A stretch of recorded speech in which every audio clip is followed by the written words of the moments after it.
আমরা আজকে যে বিষয়টি নিয়ে আলোচনা করব সে বিষয়টি হচ্ছে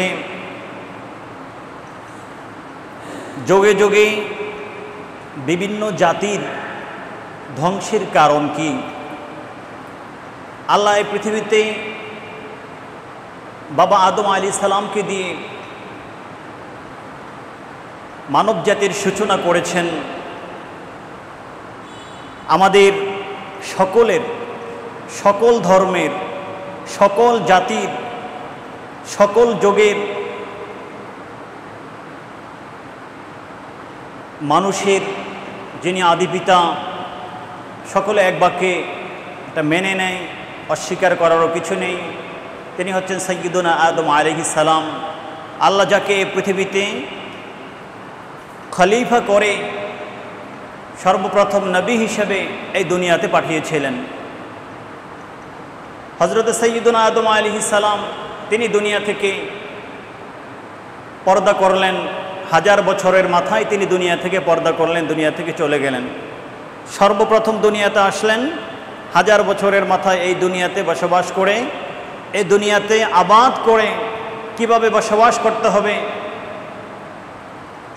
ওনার সন্তানদেরকে শিক্ষা দিয়ে, আদম সন্তানকে শিক্ষা দিয়ে তিনি আল্লাহ দরবারে মিলনে চলে গেলেন। আদম আলাইহিস সালামের পরে আল্লাহ ওনার বিভিন্ন সন্তানদেরকে এই পৃথিবীতে নবুয়ত এবং রিসালাত দান করেছেন। তাদের মধ্যে উল্লেখযোগ্য হযরত সাইয়্যিদুনা নূহ আলাইহিস সালাম ছিলেন। আল্লাহ হযরত সাইয়্যিদুনা নূহ আলাইহিস সালামকে দুনিয়াতে পাঠিয়েছেন, তাও প্রায় 1000 বছর। 1000 বছরের মতো তিনি দুনিয়াতে বেঁচে ছিলেন। এই যাবৎকালে যতদিন পর্যন্ত তিনি দুনিয়াতে ছিলেন হেদায়েতের দাওয়াত দিয়েছেন, ওনার জাতিকে আল্লাহর পথে ডেকেছেন। এক সময় ওনার জাতি চরম অবাধ্যতা করেছে। নূহ আলাইহিস সালামের কিস্তির কথা কার না মনে আছে? সবাই তো নূহ আলাইহিস সালামের কিস্তি দিয়ে একদিকে যারা অনুসারী, যারা আল্লাহ রসুলকে মেনেছে তাদের নাজাতের উদাহরণ দিয়ে থাকেন, আবার ওই কিস্তি দিয়েই যারা আল্লাহ রসুলের বিরোধী, যারা বিপরীত পথকে তাদের জীবন চলার জন্য মেনে নিয়েছে তাদের ধ্বংসের জন্য উদাহরণ দিয়ে থাকেন। আল্লাহ সর্বপ্রথম যেই জাতিকে, যাদেরকে ধ্বংস করেছেন আসমানি গজব দিয়ে, জমিনি গজব দিয়ে, আল্লাহর ক্রোধ দিয়ে, রব্বে করিম তার কাহারিয়ত দিয়ে সর্বপ্রথম যাদেরকে ধ্বংস করে দিয়েছিলেন তারা হচ্ছেন নূহ আলাইহিস সালামের অবাধ্য জাতি, যারা অবাধ্য ছিল, যাদেরকে কওমে নূহ কোরআনে কারীমের মধ্যে আমার আল্লাহ বিভিন্নভাবে উল্লেখ করেছেন বিভিন্ন জায়গায়। এভাবে আসলো কওমে আদ, কওমে সালেহ, কওমে সামুদ। একে একে আম্বিয়া মুরসালিনদের সাথে আল্লাহ যাদেরকে পৃথিবীতে খলিফা হিসাবে পাঠিয়েছেন, আল্লাহ যাদেরকে এই পৃথিবীতে শান্তির বার্তা নিয়ে পাঠিয়েছেন, দিশেহারা মানুষগুলোকে শান্তির পথে আহ্বান করে, ধ্বংস থেকে উদ্ধার করে চিরশান্তির নীড়ে, চিরশান্তির ঠিকানায় যাদেরকে আহ্বান করার জন্য আল্লাহর পক্ষ থেকে নবী রাসূলরা আগমন করেছিলেন, সেই প্রথম দিকগুলোতে কিন্তু দুঃখজনক ব্যাপার, জাতি অবাধ্য হয়ে গেছে। এক পর্যায়ে আল্লাহ তাদেরকে ধ্বংস করে দিয়েছেন। কখনো তাদের ধ্বংস হয়েছে আল্লাহ আকাশ থেকে পাথরের বৃষ্টি বর্ষণ করেছেন। আমরা কি পাথরের বৃষ্টি কখনো দেখেছি? আমরা তো দেখি নাই। আমরা বেশির থেকে বেশি এতটুকু দেখি, কখনো কখনো বৃষ্টির সাথে বরফের মতো করে শিলা পড়ে, ছোট্ট ছোট্ট আকারের শিলা আমরা দেখতে পাই। তাতে করে তো তেমন ক্ষতির আমরা মুখ দেখি না, তেমন ক্ষতি আমরা অনুভব করি না।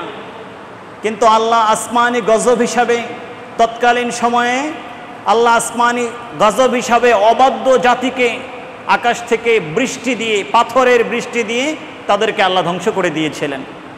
যেভাবে ইতিহাস সাক্ষী, পবিত্র কালামুল্লাহ শরীফ সাক্ষী, পবিত্র কালামুল্লাহ শরীফের সূরাতুল ফিল, হস্তি বাহিনীর নামে যেই সূরা আল্লাহ নাজিল করেছেন 30তম পাড়ায়, সেই সূরা সাক্ষী। আল্লাহ যখন কোরআনে কারীমের মধ্যে ইরশাদ করেন, আউযু বিল্লাহি মিনাশ শাইতানির রাজীম, বিসমিল্লাহির রহমানির রহিম।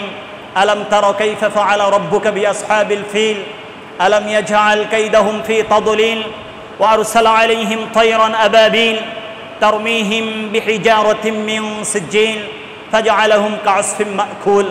সাদাকাল্লাহু মাওলানাল আযীম ওয়া সাদাকা রাসূলুহুন নবিয়্যুল হাবিবুল কারীম। আল্লাহ সূরা নাজিল করলেন। এই সূরার মধ্য দিয়ে আল্লাহর পুত পবিত্র নিদর্শন, এই পৃথিবীতে আল্লাহর ঘর, প্রথম ঘর, ইন্না আউওয়ালা বাইতিন উদিআ লিন-নাস, যেই ঘরকে কোরআনে কারীম বলছে আল্লাহ এই পৃথিবীতে সর্বপ্রথম স্থাপন করেছেন। এর আগে কোনো ঘর পৃথিবীতে নির্মাণ করা হয় নাই।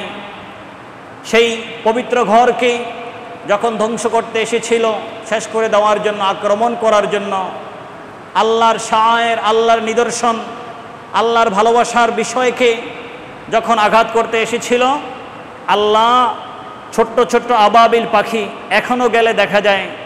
আপনারা সামনে যদি কখনো যান, আপনারা একটু নজর করে দেখবেন, তাওয়াফের সময় বা বিভিন্ন সময় দেখবেন সে কাবা শরীফের চতুর্পাশে ছোট্ট ছোট্ট আবাবিল পাখিগুলো ঝাঁকে ঝাঁকে তারা উঠতেছে চতুর্দিকে। এখনও আবাবিল পাখি সেখানে দেখা যায়। ছোট্ট আবাবিল পাখি, আল্লাহ তাদের ঠোঁটের মধ্যে ছোট্ট ছোট্ট পাথর দিয়েছেন। ওই পাথর তারা বড় বড় হস্তির উপরে, হাতের উপরে নিক্ষেপ করেছেন। ছোট্ট ছোট্ট পাথরের নিক্ষেপে, পাথরের আঘাতে বিশাল বড় বড় হস্তি বাহিনী মুহূর্তের মধ্যে ধ্বংস হয়ে গিয়েছে। আল্লাহ পূর্ববর্তী উম্মতকে ধ্বংস করেছেন পাথরের বৃষ্টির দ্বারা। আর রহমতুল্লিল আলামিন দুনিয়াতে আগমনের পূর্বে যারা কাবাঘর ধ্বংস করতে গিয়েছিল, আল্লাহ তাদেরকে পাথরের দ্বারা, ছোট্ট পাথরের দ্বারা ধ্বংস করে দিয়েছেন। আবারও দেখা গিয়েছে আল্লাহ তাদেরকে বানর বানিয়ে ধ্বংস করে দিয়েছেন। এক জাতিকে, এক শ্রেণীকে, অবাধ্যদেরকে আল্লাহ বানর বানিয়ে শেষ করে দিয়েছেন। তাদেরকে উকুন দ্বারা, তাদের শরীরের মধ্যে আল্লাহ অগণিত উকুনের সৃষ্টি করে দিয়েছেন। অগণিত উকুনের সৃষ্টি করে দিয়ে আল্লাহ এক জাতিকে ধ্বংস করে দিয়েছেন। ব্যাঙের মাধ্যমে আল্লাহ এক জাতিকে ধ্বংস করে দিয়েছেন। রক্তের মাধ্যমে আল্লাহ এক জাতিকে ধ্বংস করে দিয়েছেন। মূসা আলাইহিস সালামের বিরোধিতা যারা করেছিল, মূসা আলাইহিস সালাম এবং ওনার উম্মতকে দুনিয়া থেকে সমূলে ধ্বংস করে দেওয়ার, দুনিয়া থেকে মিশে দেওয়ার যারা চেষ্টা করেছিল, আল্লাহ সেই ফেরাউন এবং তার অনুসারীদেরকে সেই সমুদ্রের মধ্যে ডুবিয়ে, পানির মধ্যে ডুবিয়ে আল্লাহ তাদেরকে শেষ করে দিয়েছিলেন। হযরত সালেহ আলাইহিস সালামের কাছে দাবি করল, আপনি যদি সত্য নবী হয়ে থাকেন তাহলে এই যে আমাদের সামনে পাথরের পাহাড় রয়েছে, পাথরের পাহাড় থেকে আপনি জীবিত ওট বের করে আমাদের কাছে এনে দিতে হবে, তাহলে আমরা আপনাকে আল্লাহর নবী এবং রাসূল হিসাবে স্বীকার করব। হযরত সালেহ আলাইহিস সালাম আল্লাহর দরবারে কামনা করলেন। সালেহ আলাইহিস সালামের মুজিজা হিসাবে পাথরের মধ্য থেকে একটি ওট, একটি মাদি ওট, গর্ভধারিণী ওট পাথরের মধ্য থেকে বের হলো এবং তাদের সামনে সেই ওট প্রসব করলো, বাচ্চা প্রসব করলো। সালেহ আলাইহিস সালামের জাতি অবাধ্য হয়ে গেলেন। আল্লাহর কুদরত আরেক দিক থেকে সালেহ আলাইহিস সালামের মুজিজা, এই সম্মানিত ওটকে তারা অসম্মান করে তার পায়ের রগ কেটে দিয়ে তাকে এবং তার ছোট্ট বাচ্চাকে তারা হত্যা করলো। আল্লাহ তাদেরকে আযাব দিয়ে সমূলে ধ্বংস করে দিলেন। যারা নিজেদের অভ্যাস, নিজেদের তৃপ্তি, নিজেদের যৌবনের উন্মাদনাকে মিটানোর জন্য, যারা নিজেদের চরিত্রকে এমনটাই ধ্বংস করেছিল, সমকামিতা, পুরুষে পুরুষে বিবাহ, যারা তাদের জাতিগত অভ্যাস করে তুলেছিল, আল্লাহ আম্বিয়া মুরসালিনদের মাধ্যমে তাদেরকে সতর্ক করেছিলেন, তারা মানে নাই, আল্লাহ তাদেরকেও ধ্বংস করে দিয়েছিলেন। পবিত্র কোরআন কালামুল্লাহ শরীফ সাক্ষ্য দিচ্ছে, ইসলাম সাক্ষ্য দিচ্ছে, ইতিহাস সাক্ষ্য দিচ্ছে, যুগে যুগে যুগে যুগে আল্লাহ অবাধ্যদেরকে পৃথিবীতে সময় দিয়েছেন বাঁচার জন্য। অবাধ্যদেরকে সময় দিয়েছেন, কিছুদিন তোমরা বেঁচে থাকো, বাঁচো, কিছুদিন বাঁচো।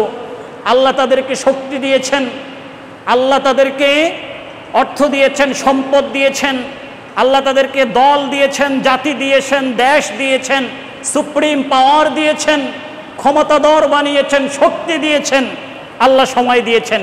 কিন্তু যখন দেখা গেল তারা আল্লাহর অবাধ্যতা করছে, তাদের অবাধ্যতা দিনের পর দিন বেড়েই চলছে, তারা আল্লাহকে আল্লাহ বলে স্বীকার করছে না। আল্লাহ যাদেরকে পৃথিবীতে নবী রাসূল হিসাবে, আল্লাহ যাদেরকে পৃথিবীতে হেদায়েতের মশাল জ্বালানোর জন্য, হেদায়েতের শান্তির বাণী নিয়ে পৃথিবীতে যাদেরকে পাঠিয়েছিলেন তাদের সাথে খারাপ আচরণ করছে, তাদেরকে মারধর করছে। আল্লাহ শেষ পর্যন্ত সময়কে আর বাড়ালেন না, আল্লাহ তাদেরকে সমূলে ধ্বংস করে দিলেন, আল্লাহ তাদেরকে শেষ করে দিলেন। কারুন মূসা আলাইহিস সালাম নির্ধারণ করেছে তোমার অনেক সম্পদ হয়েছে, তোমার সম্পদের জাকাত দিতে হবে। কারুন হিসাব করে দেখলো আমার সম্পদের জাকাত যদি আমি দেওয়া আরম্ভ করি, আমার সম্পদের জাকাত দেওয়া আরম্ভ করলে তাহলে তো জাকাতের পরিমাণ অনেক বেড়ে যাবে, এজন্য আমি জাকাত দিব না। মূসা আলাইহিস সালামের সাথে গাদ্দারি করেছে, আম্বিয়া মুরসালিনদেরকে কষ্ট দিয়েছে। আল্লাহ সেই কারুনের সম্পদ সহ গজব দিয়ে তাকে ভূপাতিত করেছে। আজ পর্যন্ত সে জমিনের নিচে যাচ্ছে, কিয়ামত পর্যন্ত সে এবং তার ধন সম্পদ জমিনের নিচে ভূপাতিত হতে থাকবে, জমিনের নিচে যেতে থাকবে। এভাবে পৃথিবীতে আল্লাহ কোনো খোদাদ্রোহীকে, আল্লাহ কোনো তাগুতি শক্তিকে, পৃথিবীতে আল্লাহ কোনো নবী রাসূল বিদ্বেষীদেরকে আল্লাহ পৃথিবীতে দীর্ঘায়ু, আল্লাহ তাদেরকে পৃথিবীতে বাঁচিয়ে রাখেন নাই, দীর্ঘজীবী করেন নাই।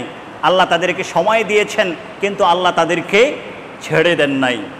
পবিত্র কোরআন সেটাই প্রমাণ করছে। পবিত্র কোরআনের বিভিন্ন সূরাগুলো মধ্যে আল্লাহ বারবার সেগুলো আলোচনা করে সরকারে কায়নাতের মাধ্যমে আমাদেরকে তিনি শিক্ষা দিয়েছেন, আমাদের সামনে তুলে ধরেছেন।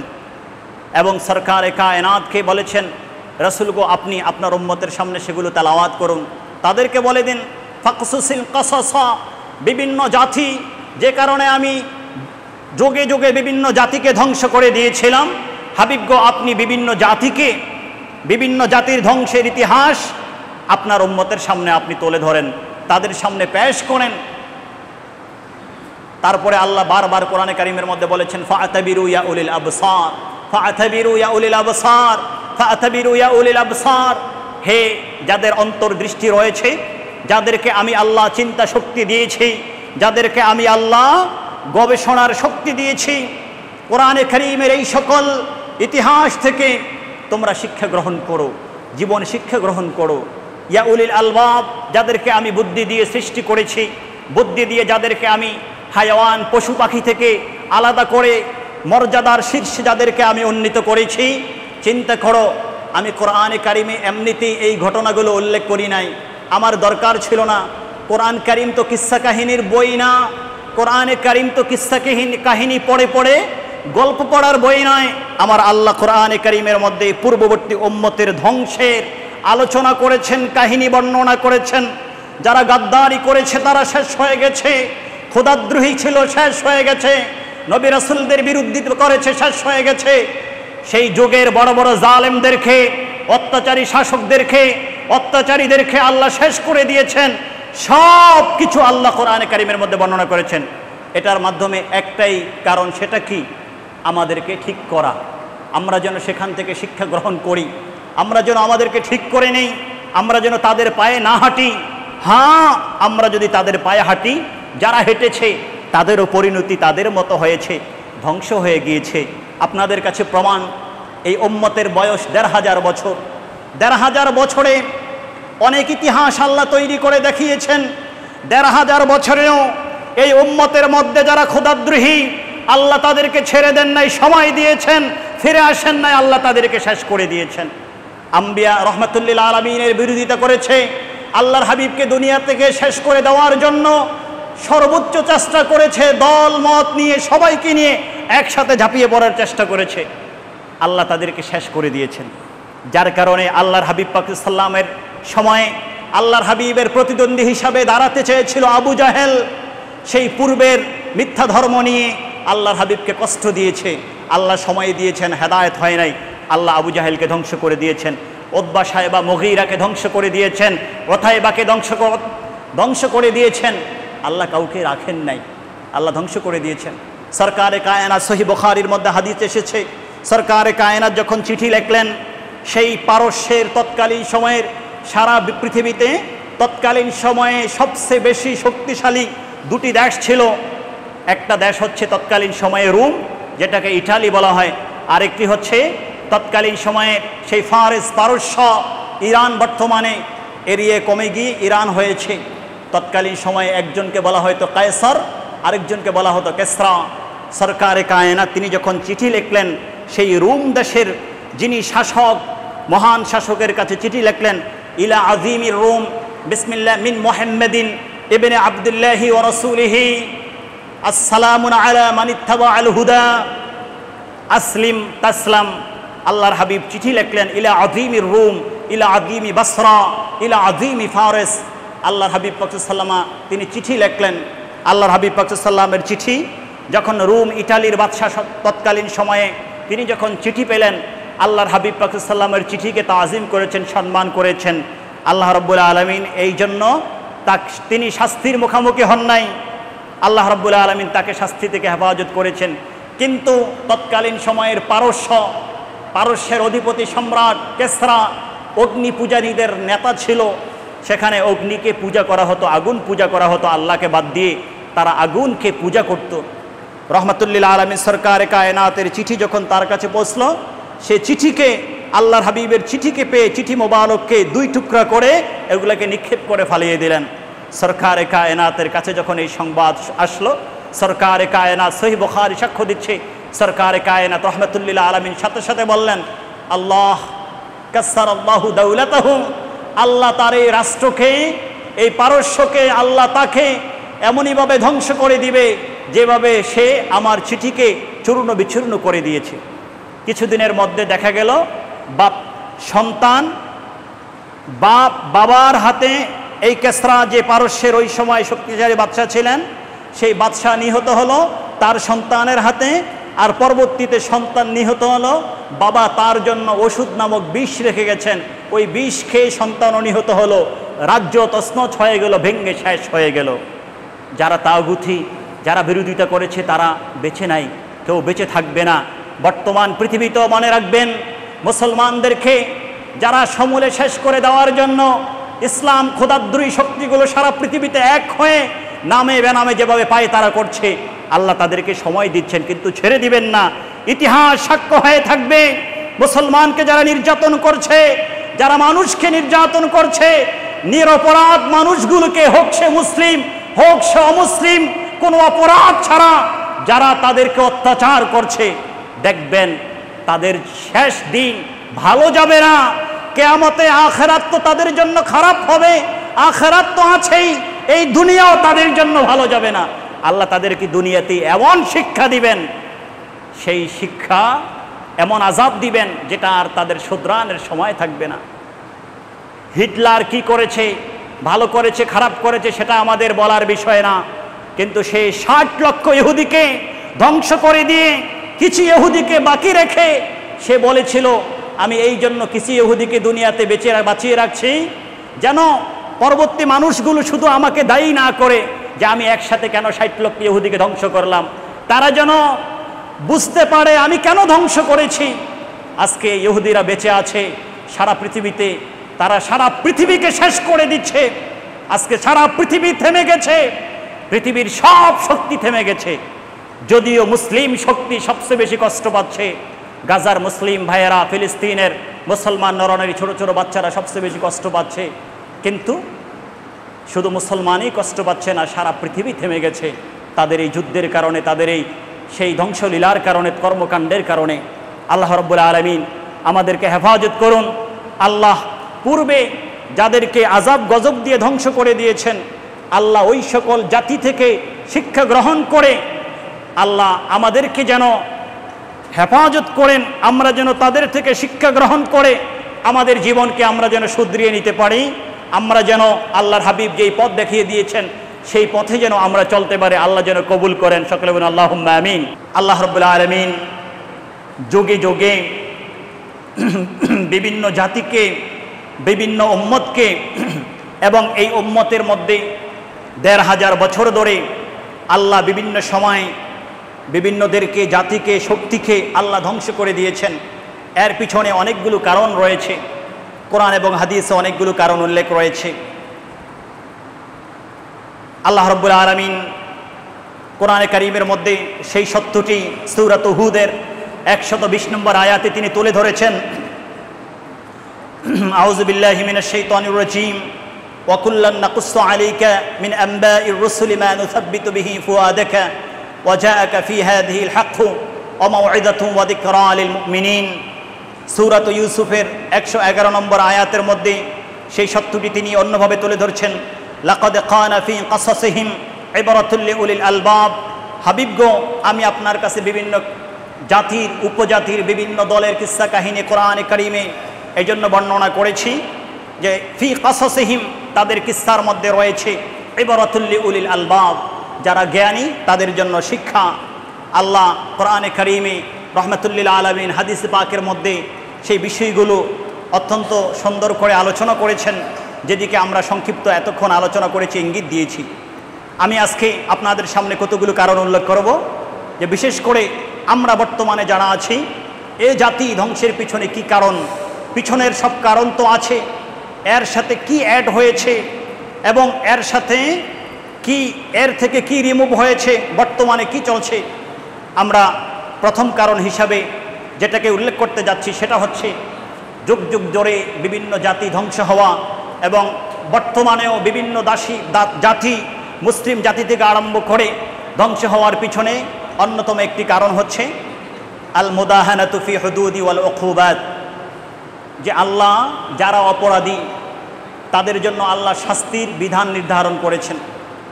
যারা অপরাধ করবে তারা শাস্তি পেতে হবে, যারা অপরাধী তাদেরকে শাস্তি দিতে হবে, আর যারা অপরাধী নয় তাদেরকে শাস্তি দেওয়া যাবে না। এটা আল্লাহর বিধান, এটা পবিত্র কোরআনের বিধান, এটা নবী মুস্তাফার বিধান, এটা ইসলামের বিধান, এটা সকল ধর্মের বিধান। আল্লাহ যত ধর্ম পৃথিবীতে পাঠিয়েছেন প্রত্যেক ধর্মের বিধান। কিন্তু দেখা গেছে যোগে যোগে জাতি, দল, মানুষ, সমাজ, ফ্যামিলি ধ্বংস হয়ে গিয়েছে, এলাকার পর এলাকা ধ্বংস হয়ে গেছে, খুনকা বদলা খুন, যুদ্ধের পর যুদ্ধ লেগে আছে। এর একটিমাত্র কারণ ছিল যে যারা অপরাধী তাদেরকে ছেড়ে দেওয়া হতো, অপরাধীদেরকে শাস্তি দেওয়া হতো না। আপনারা দেখেন, আপনারা পড়াশোনা করেছেন, কম করেছেন, বেশি করেছেন, আমরা সবাই তো পড়াশোনা করেছি, কম করেছি, বেশি করেছি। আমাদের স্কুল, কলেজে, মাদ্রাসায় যখন স্টুডেন্টরা, শিক্ষার্থীরা অপরাধ করে, ক্লাসে টিচার অপরাধীকে শাস্তি দেয়, শিক্ষার্থীকে শাস্তি দেয়। কেন শাস্তি দেয়? এই জন্য শাস্তি দেয়, সহনীয় শাস্তি, যে শাস্তি তাকে আদব শিক্ষা দিবে, তার ভুল যে কারণে সে ভুল থেকে দূরে সরে আসবে, ভুল শুধরাবে, এই জন্য শাস্তি দেয়, যেন ওই ক্লাসের একটা শিক্ষার্থীর ওই ভুলটি অন্য শিক্ষার্থীরা রিপিট না করে, অন্যরা যেন এই ভুলটা আবার না করে, এই অপরাধ যেন অন্যরা আবার না করে। তো যখন শাস্তি দিয়েছেন, একজন শাস্তি পেয়েছেন, অপরাধী তার অপরাধের শাস্তি পেয়েছে, ক্লাসের বাকি যারা ছিলেন তারা শুধরিয়ে গেছে, এই অপরাধ আর দ্বিতীয়বার রিপিট হয় নাই। আমার আল্লাহ কোরআনে কারিমের মধ্যে বললেন কাসাস, যে হত্যার বিনিময়ে হত্যা, যে কাউকে অন্যায়ভাবে হত্যা করবে তাকে আবার হত্যা করতে হবে। ইসলামে কিসাসের বিধান রয়েছে। আল্লাহ বললেন এই কিসাসের মধ্যে হায়াতু ইয়া উলিল আলবাব, হে জ্ঞানবান সম্প্রদায় তোমরা জেনে রাখো, হত্যার বিনিময়ে হত্যা, আল্লাহ যে কিসাসের বিধান দিয়েছেন এই বিধানের মধ্যে তোমাদের জন্য জীবন আছে। জিজ্ঞেস করতে পারেন, একজনকে হত্যা করা হলে আবার জীবন কিভাবে থাকলো? হত্যা করলে তো জীবন চলে যায়, জীবন তো বাকি থাকে না। আমার আল্লাহ এটার মধ্যে যে রহস্যটি তুলে ধরলেন সেটা হচ্ছে, সমাজের মধ্যে যখন এক ব্যক্তি আরেক ব্যক্তিকে অন্যায়ভাবে হত্যা করবে, প্রশাসন যাদের হাতে ক্ষমতা রয়েছে, অপরাধীকে যখন তারা সকলের সামনে মৃত্যুদণ্ড দিবে, ওই অপরাধী যখন মৃত্যুদণ্ড প্রাপ্ত হয়ে ফাঁসির কাষ্টে সে যখন ঝুলবে, সেও যখন একইভাবে মৃত্যুর স্বাদ অনুভব করবে, তখন ওই একজনের শাস্তির কারণে টোটাল সমাজ ভয়ে হত্যার কাজ ছেড়ে দিবে, আর সামনে কেউ হত্যার কাজ করবে না। তাতে করে দেখা গেল একজন অপরাধীকে শাস্তি দেওয়ার কারণে সমাজ থেকে ভবিষ্যতে যত হত্যাকাণ্ড হওয়ার সম্ভাবনা ছিল সব হত্যাকাণ্ডগুলি বন্ধ হয়ে গেল, অসংখ্য অগণিত জীবন পৃথিবীতে রক্ষা পেয়ে গেল। এই জন্য আমার আল্লাহ বলেছেন এই কিসাসের মধ্যে, হত্যার বিনিময়ে হত্যা, এই প্রতিশোধের মধ্যে, এটার মধ্যে তোমাদের জন্য জীবন রয়েছে, এটার মাধ্যমে হায়াত রয়েছে। আজকে দেখেন আমাদের বাংলাদেশ বলেন, আমাদের বাংলাদেশের বাহিরে বলেন, বিভিন্ন জায়গায় বলেন, হ্যাঁ হত্যার শাস্তি হচ্ছে না এমনটা বলবো না, যিনি হত্যাকারী, যে হত্যাকারী তাকে ফাঁসি দেওয়া হচ্ছে না, তার এই শিরকে দ্বিখণ্ডিত করা হচ্ছে না, বিভিন্ন দেশে বিভিন্ন রকম, আমরা এমনটা বলবো না। হ্যাঁ হচ্ছে, কিন্তু এটা কি সকল অপরাধীদের ক্ষেত্রে হচ্ছে? না, হচ্ছে না। এক্ষেত্রে কি করা হচ্ছে জানেন? এক্ষেত্রে যাদের শক্তি কম, যাদের শক্তি নাই, সমাজে যাদের অবস্থান নাই, যারা দুর্বল, ওই সকল অপরাধী যারা, তাদেরকেই শুধু ফাঁসির কাস্টে ঝুলানো হচ্ছে। কিন্তু প্রায়শই সারা পৃথিবীতে, শুধু বাংলাদেশ না, সারা পৃথিবীতে অন্যান্য যারা শক্তিশালী, ধন সম্পদের অধিকারী, তাদেরকে কিন্তু সেই অপরাধ থেকে মওকুফ করে দেওয়া হচ্ছে, তাদেরকে অপরাধের শাস্তি দেওয়া হচ্ছে না। বরং ওই অপরাধীর বিরুদ্ধে যারা কেস মামলা করেছে, পাল্টা নিরপরাধ যারা, তাদের গলার মধ্যে ফাঁসির রশি ঝুলিয়ে দেওয়া হচ্ছে।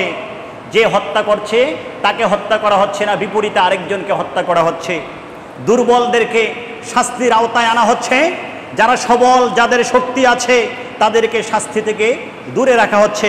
আল্লাহর হাবিব সরকারে কায়নাত বললেন, শোনো শোনো, এটা হচ্ছে যুগ যুগ ধরে তোমাদের পূর্বের উম্মত ধ্বংস হওয়ার পিছনে এটা একটা কারণ ছিল। এই উম্মত যদি কখনো ধ্বংস হয়ে যায়, তাহলে তার পিছনে একটা কারণ থাকবে, যে অপরাধী সে যদি দুর্বল হয় তাকে অপরাধের শাস্তি পেতে হবে, কিন্তু অপরাধী যদি শক্তিশালী হয়, সেই অপরাধীকে আর শাস্তির কাঠগড়ায় দাঁড় করানো যাবে না, হবে না, সেই অপরাধীকে নিস্তার দেওয়া হবে শাস্তি থেকে। আল্লাহর হাবিব এটাকে এই উম্মতের ধ্বংসের একটা কারণ হিসেবে উল্লেখ করেছেন। যেমনটা রয়েছে সহিহ বুখারীর মধ্যে, সরকারে কায়নাতের সময়ে যে মখজুমা, ওই সময়ের একটা গোত্রের এক মহিলা, ওই গোত্রটা ছিল সম্ভ্রান্ত একটি গোত্র। ওই গোত্রের একটি মহিলা চুরি করলেন। আল্লাহর হাবিব পাক সাল্লামার দরবারে অনুরোধ করা হলো। আম্মা জান আয়েশা সিদ্দিকা রাদিয়াল্লাহু তাআলা তিনি হাদিসটা বর্ণনা করেন, ইন্না কুরাইশান আহাম্মাহুম শাআনুল মারআতিল মাখজুমিয়াতিল্লাতী সারাকাত ফাকালু মান ইউকাল্লিমু ফিহা রাসূলুল্লাহি ফাকালু ওয়া মান ইয়াজতারু আলাইহি ইল্লা উসামা ইবনে যায়েদিন। মাখজুমিয়া গোত্রের এক সম্ভ্রান্ত মহিলা চুরি করলো। নির্দিষ্ট পরিমাণ, নির্দিষ্ট পর্যায় পর্যন্ত যখন চুরির পরিমাণ যায়, তখন ইসলামী শরীয়তের বিধান হচ্ছে হাতের কবজি এভাবে কেটে দিতে হবে। তাহলে একজনের হাত কেটে দেওয়া হলে সমাজ থেকে, দেশ থেকে, এলাকা থেকে, রাষ্ট্র থেকে, ওই এরিয়া থেকে চুরি বিদায় নেবে। দ্বিতীয়বার আর কেউ চুরি ডাকাতি করার সেই সাহস পাবে না। তো মাখজুমিয়া গোত্রের সম্ভ্রান্ত মহিলা যখন চুরি করলেন, তারা গোত্রের সবাই মিলে কথা বলতে লাগলো যে আল্লাহর হাবিবের দরবারে কে যাবে এই মহিলার জন্য শাফাআত করতে। অর্থাৎ এই মহিলাকে যদি শাস্তির আওতায় আনা হয়, আল্লাহর হাবিবের দরবারে যদি এই মহিলার কথা পৌঁছে যায়, এই মহিলা চুরি করেছে, তাহলে আল্লাহর হাবিব তিনি তো সাথে সাথে হাত কেটে দিবেন। কারণ তিনি পৃথিবীতে এসেছেন, তিনি যেভাবে রাজার জন্য পৃথিবীতে আসলেন, তিনি সেভাবে প্রজার জন্য পৃথিবীতে আগমন করেছেন। তিনি যেভাবে পৃথিবীতে ধনীর জন্য আগমন করেছেন, ঠিক তেমনিভাবে পৃথিবীতে যে দরিদ্র তার জন্য তিনি আগমন করেছেন। এই পৃথিবীতে কার প্রভাব কত বেশি, কার প্রভাব কত কম, কে সমাজের দলপতি, কে সমাজের কোনো অবস্থানে নেই, কে কোন পর্যায়ে আছে, এগুলা বিবেচনা করার জন্য, দেখার জন্য তিনি আসেন নাই।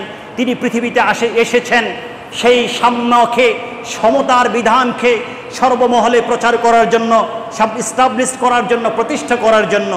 এখন সাহাবায়ে কেরাম, বিশেষ করে ওই মহিলার গোত্রের যারা ছিলেন, সবাই মিলে ভীত সন্ত্রস্ত হয়ে আছেন। আল্লাহর হাবিবের দরবারে যদি যায়, এই কথা যদি আল্লাহর হাবিব শুনে, তাহলে তো তিনি শাস্তি দিবেন। সবাই বলতে লাগলেন, কে আছে আল্লাহর হাবিবের দরবারে গিয়ে এই মহিলার জন্য সুপারিশ করবে? মাই ইউকাল্লিমু ফিহা রাসূলুল্লাহ সাল্লাল্লাহু আলাইহি ওয়াসাল্লাম ফাকালু ওয়া মান ইয়াজতারু আলাইহি ইল্লা উসামা ইবনে যায়েদিন। সবাই বললেন, আল্লাহর হাবিবের দরবারে কেউ সুপারিশ করার সাহস পাবে না।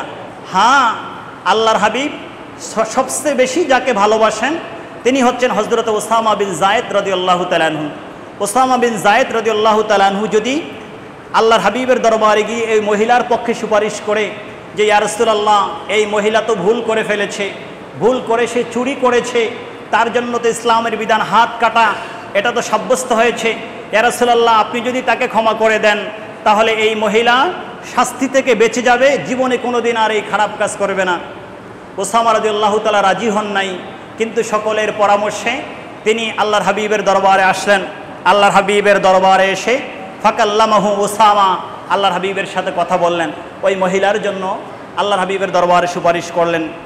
ফাকাল রাসূলুল্লাহ সাল্লাল্লাহু আলাইহি ওয়াসাল্লাম আতাশফাউ ফি হাদ্দিন মিন হুদুদিল্লাহ। আল্লাহর হাবিব যাকে সবচেয়ে বেশি ভালোবাসতেন হযরত ওসামা রাদিয়াল্লাহু তাআলা আনহুকে বললেন, ওসামা তোমার এত বড় সাহস, তোমার সাথে আমার সাথে, আমি তোমাকে ভালোবাসি, মহব্বত করি, তুমি আমার সাহাবী, সেটা সব কিছু ঠিক আছে, এটা এক জায়গায় তুমি কিভাবে সাহস করতে পারলে একটা অন্যায়ের ব্যাপারে আমার কাছে এসে সুপারিশ করতে? যে অন্যায় করেছে সমাজের মধ্যে তার ব্যাপারে সুপারিশ করে কিভাবে তাকে বাঁচাতে তুমি চেষ্টা করছো?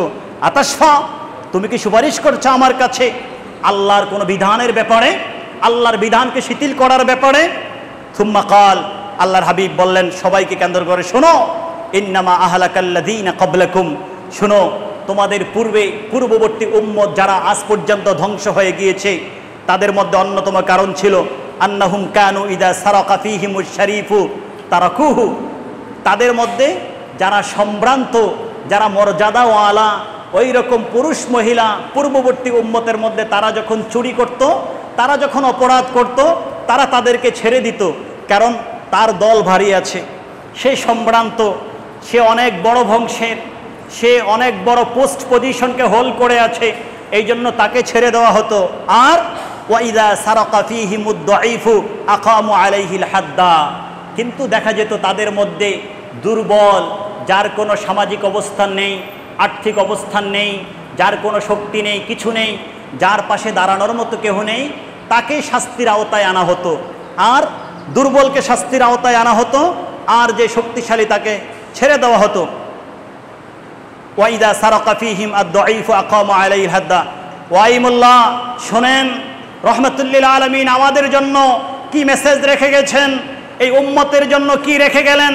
আল্লাহর হাবিব কসম করছেন, ওয়াইমুল্লাহি, আল্লাহর কসম করে বলছি, শুনো আমার উম্মত, লাউ আন্না ফাতিমাতা বিনতি মুহাম্মাদিন সাল্লাল্লাহু আলাইহি ওয়াসাল্লাম সারাকাত লাকাতাতু ইয়াদাহা।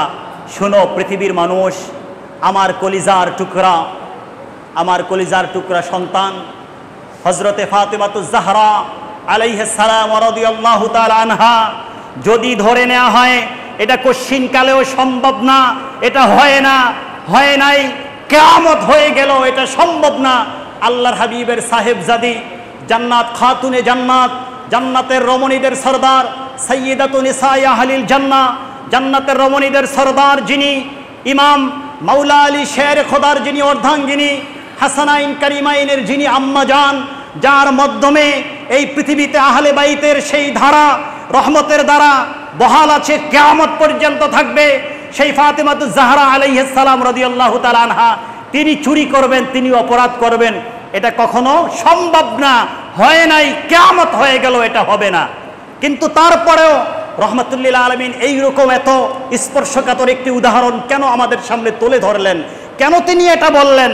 তিনি প্রমাণ করতে চেয়েছেন আমার কলিজার টুকরা ফাতেমা তো বিদআতুম মিন্নি, ফাতেমা আমার অংশ, আমি নবী মুস্তাফার অংশ হচ্ছে আমার ফাতেমা জাহরা রাদিয়াল্লাহু আনহা আলাইহিস সালাম। আমার ফাতেমা এই অবস্থানে থেকে আমার কাছে, আল্লাহর কাছে, দুনিয়ার কাছে, জান্নাতে, সব জায়গায় আমার ফাতেমা এই অবস্থানে থেকেও আমি বলছি, আমার ফাতেমাও যদি চুরি করে, আউযু বিল্লাহ, আল্লাহ এই ধরনের কথা বলা থেকে আমাদের মুখকে হেফাজত করুক। শুধু উদাহরণের জন্য তিনি বলছেন, যদি এমনটি আমার ফাতেমার ক্ষেত্র ঘটে থাকে, খোদার কসম করে বলছি, আমি বাপ হয়েও আমার ফাতেমাকে আমি নিস্তার দিব না, আমার ফাতেমার হাত হলেও আমি কেটে দিব। এখানে কি মেসেজ রয়েছে আমাদের কাছে? কি রয়েছে? একটাই রয়েছে, যিনি তার অবস্থানে, তার মর্যাদায় শীর্ষে পৌঁছেছেন, তার ক্ষেত্র ইসলামের বিধান হচ্ছে, সরকারে কায়নাতের বিধান হচ্ছে, তার ক্ষেত্র বিধান হচ্ছে, সেও নিস্তার পাবে না। যে যেই অপরাধ করবে তাকে অপরাধের শাস্তি পেতে হবে, তাহলে সমাজের মধ্যে আর বিশৃঙ্খলা সৃষ্টি হবে না, সমাজের মধ্যে ভালোবাসা সৃষ্টি হবে, শান্তি প্রীতির বন্ধন সমাজের মধ্যে সৃষ্টি হবে। আজকে দেখেন সারা পৃথিবীতে একটাই দেখা যায়, যারা দুর্বল অপরাধী তাদেরকে শাস্তির আওতায় আনা হয়, যারা সবল অপরাধী শক্তিশালী অপরাধী তাদেরকে ছেড়ে দেওয়া হয়। যার কারণেই কিন্তু আমাদের মাঝে মুসলমান বলেন অমুসলিম বলেন সারা পৃথিবী বলেন সকলের মাঝে কিন্তু একের পর এক আসমানি গজব নেমে আসছে। সরকারে কায়নাত আরও কতগুলো কারণ বললেন, এই জাতি কেন ধ্বংস হয়ে যাচ্ছে, এই জাতি ধ্বংস হওয়ার পিছনে কারণ কি। আরেকটি কারণ উল্লেখ করলেন, সেটা হচ্ছে যে আল গুলুউ ফিদ্দিন ওয়াত্তানাত্তু ওয়াত্তাশাদ্দুদু, যে দিন ধর্মের মধ্যে অতিরিক্ত বাড়াবাড়ি করা, দিন ধর্ম নিয়ে বাড়াবাড়ি করা, দিন ধর্ম নিয়ে অতিরিক্ত কাঠিন্যতা করা, মানুষের উপরে দিন ধর্মকে খুব কঠিন করে চাপিয়ে দেওয়া। আজকে আল্লাহর হাবিব পাক সাল্লাল্লাহু আলাইহি ওয়াসাল্লাম বললেন, বর্তমান পৃথিবীতে এবং তোমাদের পূর্বেও দেখা গেছে যে যারা দিনকে ভালো করে বুঝে না, তারা দিনের উল্টাপাল্টা ব্যাখ্যা করে মানুষগুলোর উপরে দিনকে চাপিয়ে দিয়েছে। দিনের বিধানকে, এই সহজ ধর্মকে মানুষের উপরে অনেক কঠিন করে দিয়েছে, যার কারণে তারা ধ্বংস হয়ে গেছে। দিনের ব্যাপারে বিভিন্ন বাড়াবাড়ি করেছে, যার কারণে তারা ধ্বংস হয়ে গিয়েছে। এই জন্য সহিহ বুখারীর মধ্যে রহমাতুল্লিল আলামিন বলছেন, শোনো, ইন্নামাদ্দীনু ইসরুন, আল্লাহ যে ইসলাম যেই ধর্ম আমাদেরকে দিয়েছেন এটা হচ্ছে ইন্নামা, অবশ্যই আমাদের এই দিনটা ইসরুন, সহজ। এই দিনটি সহজ, আমাদের ইসলাম সহজ, আমাদের কোরআন সহজ, আমাদের নবী মুস্তাফার যে সুন্নাহ সেই সুন্নাহ সহজ, আমাদের নবী মুস্তাফার টোটাল বায়োগ্রাফি আপনি পড়ে দেখেন, আল্লাহর হাবিবের লাইফ স্টোরি সিরা আপনি পড়ে দেখেন, আল্লাহর হাবিবের টোটাল জিন্দিগি সহজ। ওই জিন্দিগির মধ্যে শুধু একটা পাবেন রহমত, শুধু একটা পাবেন দয়া, শুধু একটাই পাবেন মায়া। কারো প্রতি নির্যাতন নয়, কাউকে অত্যাচার করা নয়, কারো উপরে জোর করে কোনো কিছু চাপিয়ে দেওয়া নয়, একেবারে সহজ করে তিনি দিন ধর্মকে উপস্থাপন করেছেন। যার কারণে দলে দলে সবাই কিন্তু আল্লাহর হাবিবের কদম মুবারকে এসে ইসলাম ধর্ম গ্রহণ করেছেন। সেই সত্যটি আমার আল্লাহ পবিত্র কালামুল্লাহ শরীফের মধ্যে সূরাতুন নসরের মধ্য দিয়ে নাজিল করে বলেছেন, ইদা জাআ নাসরুল্লাহি ওয়াল ফাত ورأيت الناس يدخلون في دين الله أفواجا فسبح بحمد ربك واستغفر إنه كان توابا। হাবিব গো, আপনি দেখবেন অচিরেই খুব কাছাকাছি সময়ে আপনি দেখবেন দলে দলে মানুষগুলো আপনার কদমের কাছে স্থান নিয়ে আপনার কদমের পাশে তারা শান্তি খুঁজে পাবে। শান্তির জন্য তারা দলে দলে সবাই মিলে সারা পৃথিবী থেকে সব ধর্মের মানুষগুলো আপনার কদমের সন্ধান করবে। এমনটা কি হয় নাই বলেন? সারা পৃথিবীর মানুষগুলোকে আল্লাহর হাবিবের কদম মোবারকে আশ্রয় গ্রহণ করে নাই, আশ্রয় গ্রহণ করেছে, ইসলামের সুশীতল ছায়াতল আশ্রয় গ্রহণ করেছে। কারণ এখানে শান্তি পেয়েছে, এখানে কাঠিন্যতা পায় নাই, এখানে বাড়াবাড়ি পায় নাই, এখানে চাপিয়ে দেওয়া হয় নাই। আপনি জিজ্ঞেস করেন যে খাজা গরিবে নওয়াজের হাতে কটি মানুষ কেন ইসলাম ধর্ম গ্রহণ করেছে? তিনি তো যুদ্ধ করেন নাই, তলোয়ারের ভয় দেখান নাই, তিনি তো কারো উপরে কিছু চাপিয়ে দেন নাই। কেন কোটি মানুষ ওনার হাতে ইসলাম ধর্ম গ্রহণ করেছে? উনি যেই দিন দুনিয়া থেকে পর্দা করলেন সেই দিনও 90 লক্ষ মানুষ ওনার জানাজাকে দেখে, ওনার দেহ মোবারককে দেখে, নূরানি এই বদন মোবারককে দেখে, জান্নাতি হাসি দেখে, ওনাকে দেখে ওই দিন 90 লক্ষ অমুসলিম ইসলাম ধর্ম গ্রহণ করেছে। এটার পিছনে কারণ কি? একটাই কারণ ছিল, ওনাদের কাছে শান্তি পেয়েছে, দিনের নামে বাড়াবাড়ি পায় নাই, কাঠিন্যতা পায় নাই, দিনকে চাপিয়ে দেওয়া হয় নাই। আল্লাহর হাবিব নিষেধ করেছেন, ওলামায়ে কেরামদেরকে নিষেধ করেছেন, সবাইকে নিষেধ করেছেন।